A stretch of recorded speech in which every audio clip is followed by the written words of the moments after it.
Last video લેક્ચરની અંદર આપણે describing action, active passive voice એની ચર્ચા કરેલી. આજે એક નવા ફંક્શન તરફ આપણે જઈએ તો એ નવું ફંક્શન છે expressing possibility, ability, obligation, necessity. આ ચારેય ફંક્શન જુદા જુદા છે. Possibility, ability, obligation, necessity. મિત્રો, આ ચારે ફંક્શન છે એ ક્યારે વપરાય છે? તો કહે છે કે આ ફંક્શન શક્યતા, સંભાવના, ક્ષમતા, ઇચ્છનીય કાર્ય, ફરજ, અનિવાર્યતા જેવા ક્રિયાના વિવિધ પરિબળો દર્શાવવા વપરાય છે. આપણે આ બધી રચનાઓ નીચેના ટેબલ પરથી વિસ્તૃત રીતે સમજી શકીએ છીએ. તો મિત્રો, એ જુદી જુદી જે પોસિબિલિટી છે, એબિલિટી છે, ઓબ્લિગેશન છે, નેસેસિટી છે, એ એના જે કાર્ય છે, ફંક્શન છે, એ અલગ અલગ છે. તો એ આપણે અહીંયા જોઈએ. તો સૌથી પહેલું છે પોસિબિલિટી. પોસિબિલિટી મીન્સ શક્યતા. હવે એ પોસિબિલિટી છે એ કોના દ્વારા દર્શાવી શકાય વાક્યની અંદર? તો કહે છે કે મે અને માઇટ દ્વારા પોસિબિલિટી છે એ દર્શાવી શકાય. તો અહીંયા તમને કહ્યું છે કે ક્યારે આપણે યુઝ કરીએ તો કોઈ ઘટના બનવાની સંભાવના દર્શાવે છે. બરાબર? જ્યારે તમે મેનો કે માઇટનો યુઝ કરો ત્યારે કોઈ ક્રિયા કે ઘટના છે એ બનવાની સંભાવના દર્શાવે. એટલે મીન્સ કે સંભાવના દર્શાવવા માટે આપણે મે અને માઇટનો ઉપયોગ છે એ સેન્ટેન્સની અંદર કરીએ છીએ. અહીંયા એક એક્ઝામ્પલ આપેલું છે, જરા જોઈએ આપણે. It's 6 o'clock. 6 વાગ્યા છે.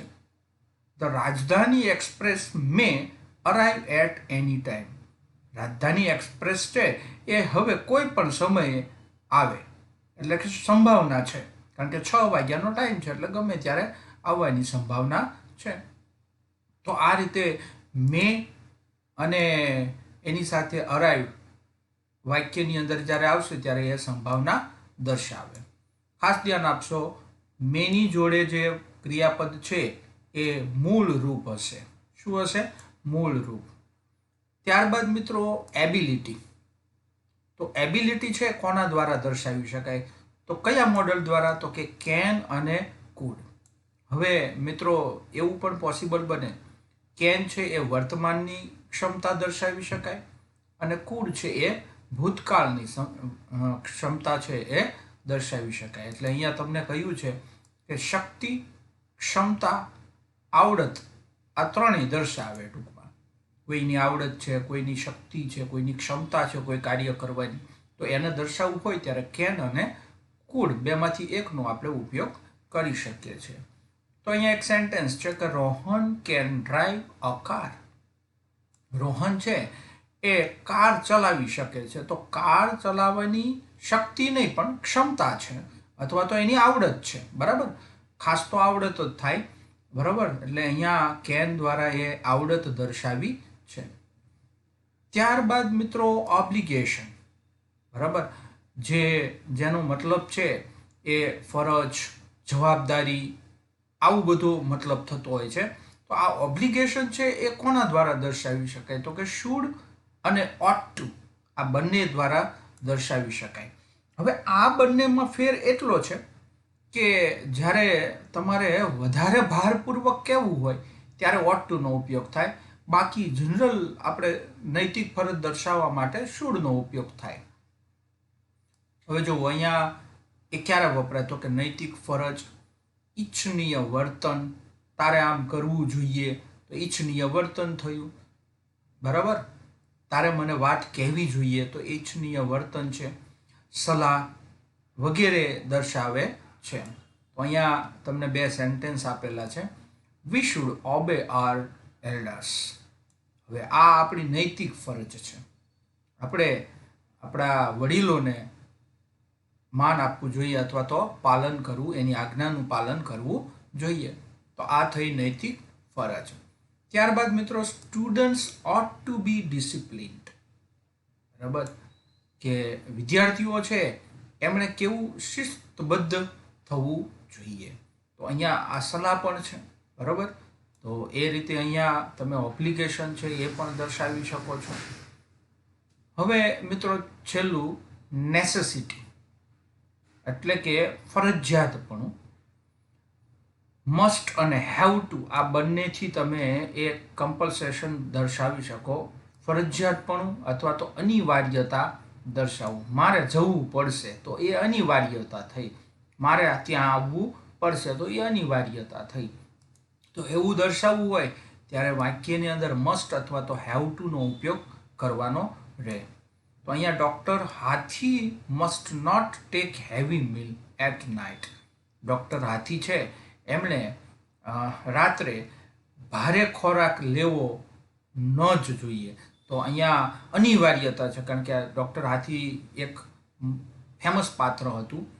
તો એનો જે વજન છે, વેઇટ એ ખૂબ જ હતો, એટલા માટે એને હેવી ખોરાક લેવો જોઈએ નહીં.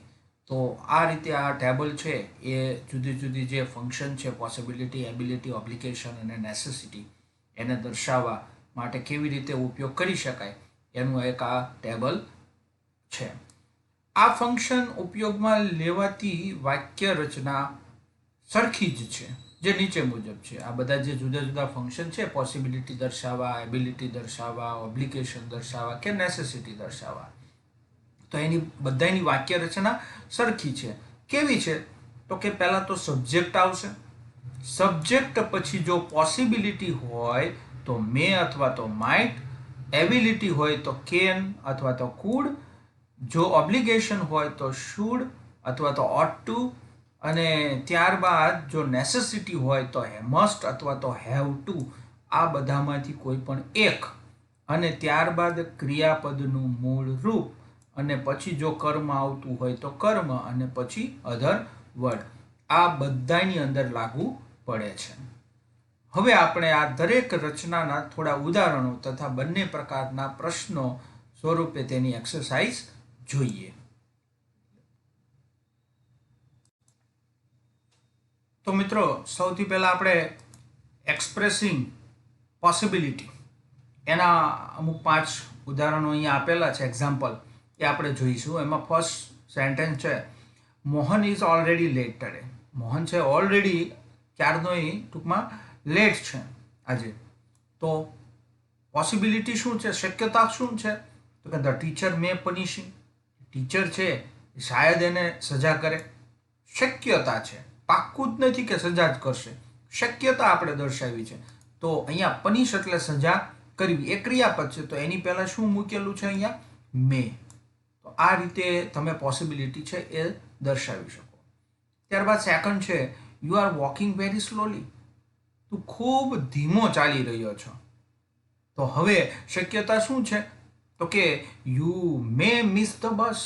શાયદ તું બસ ચૂકી જાય, એટલે બસ મિસ થવાની સંભાવના છે, બરાબર, શક્યતા છે, બરાબર. આ રીતે તમે વાક્ય છે એ લખી શકો. તો તમને મિત્રો આ જે બોલ્ડ અક્ષર છે એ આપ્યા ન હોય અને માત્ર આટલું જ વાક્ય આપવામાં આવેલું હોય અને કાઉન્સની અંદર એક્સપ્રેસિંગ પોસિબિલિટી એવો તમને સૂચના આપેલી હોય, તો તમારે આવી રીતે આ જે બોલ્ડ અક્ષરમાં છે એટલું વાક્ય પૂરું કરવાનું રહેશે, અને એનો 1 માર્ક હોય છે. ત્યારબાદ થર્ડ જોઈએ તો આર ટીચર વોઝ એંગ્રી. અમારા શિક્ષક છે એ ગુસ્સે હતા. તો ગુસ્સે હતા ભૂતકાળમાં હતા. તો સમવન માઇટ ટીઝ હિમ. કોઈ કે ચોક્કસ એમને ખીજવા હશે, ચીડવ્યા હશે. ટીઝ એટલે ચીડવવું. તો હવે આ તો ભૂતકાળની વાત છે, તો ભૂતકાળમાં અહીંયા શું બતાવ્યું? મેની બદલે માઇટ. આ ખાસ ધ્યાન રાખવું પડશે. જો અહીંયા તમે મેં લખ્યું હશે તો કદાચ વાક્ય ખોટું પાડે, એટલે તમારે અહીંયા માઇટ જ લખવું પડે. ટીઝ એટલે ફરીવાર ચીડવવું, ખીજવવું, પજવવું વગેરે. કોઈ કે શાયદ એમને ચીડવા હશે. ત્યારબાદ fourth, my father is not at home. મારા ફાધર છે એ ઘરે નથી. તો હવે ઘરે નથી તો શક્યતા ક્યાં છે, શું સંભાવના છે? તો કે હી મે બી એટ હિઝ ઓફિસ. તો શાયદ એ એના ઓફિસે હશે. તો હવે જો અહીંયા મે બી, જો ક્રિયાપદ નથી તો ક્રિયાપદ ન હોય ત્યારે આ મેની પાછળ બી તમારે મૂકવું પડે, એટલે આ રીતે ક્રિયાપદ છે મૂકી શકાય. ત્યારબાદ last one, there are dark clouds in the sky. આકાશની અંદર ઘેરા વાદળાઓ છે. તો ઘેરા વાદળાઓ હોય તો કેવી સંભાવના હોય? તો કે ઇટ મે રેન ટુડે, શાયદ આજે વરસાદ આવે. તો અહીંયા રેન છે ક્રિયાપદ છે, એની જોડે શું આવ્યું? મે, કારણ કે સંભાવના થઈ વરસાદ આવવાની. તો આ રીતે મિત્રો એક્સપ્રેસિંગ પોસિબિલિટી છે એ દર્શાવી શકાય. ત્યારબાદનું છે એક્સપ્રેસિંગ એબિલિટી, ક્ષમતા, શક્તિ, આવડત દર્શાવવાની હોય ત્યારે, અને એ કેન અને કુડ દ્વારા દર્શાવી શકાય. જોઈએ ઉદાહરણ. આઈ નો ઇંગ્લિશ વેલ, હું સારી રીતે અંગ્રેજી જાણું છું, એટલે કે અંગ્રેજી ભાષા જાણે છે. તો હવે શક્યતા શું થઈ? તો કે ક્ષમતા શું થઈ અથવા તો આવડત શું થઈ? તો કે I can work in any multinational company, હું કોઈ પણ મલ્ટીનેશનલ કંપનીની અંદર કામ કરી શકું છું. તો અહીંયા ક્ષમતા થઈ ગઈ, બરાબર. તો આ રીતે એ વાક્ય બની શકે છે. ત્યારબાદ મિત્રો પ્રીતિ વર્કડ હાર્ડ, પ્રીતિએ સખત મહેનત કરી, બરાબર. હવે આ વાક્ય છે એ ભૂતકાળમાં છે મિત્રો, વર્કડ હાર્ડ. બટ, પરંતુ, સી અહીંયા સુધીનું તમને આપેલું હોય, પરંતુ શું ન થઈ શક્યું? તો કે but she could not pass the exam.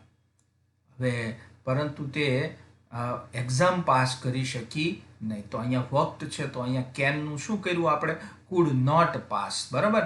ક્રિયાપદ, મુખ્ય ક્રિયાપદ છે એમાં કોઈ ફેરફાર થતો નથી, પણ જે આ મોડલ જે આપેલું છે કુડ, એ કેનનું કુડ તમારે કરવું પડે. હવે અહીંયા તમે બીજું પણ વાક્ય લખી શકો, she could not get the first rank, પહેલો રેન્ક મેળવી શકી નહીં. ત્યારબાદ થર્ડ વન છે doctor Hathi is very fat, doctor Hathi છે એ ખૂબ જ જાડા છે. But he can move around easily, પરંતુ એ એકદમ સહેલાઈથી, સરળતાથી આમ તેમ ફરી શકે છે. તો અહીંયા વિરોધાભાસ તો છે, પણ અહીંયા એની શક્તિ છે, ક્ષમતા છે ડોક્ટર હાથીની, સરળતાથી સહેલાઈથી હલનચલન કરી શકવાની. ત્યારબાદ Rahim chacha is old, Rahim chacha old છે. બટ, તો હવે ક્ષમતા શું છે, એની શક્તિ શું છે?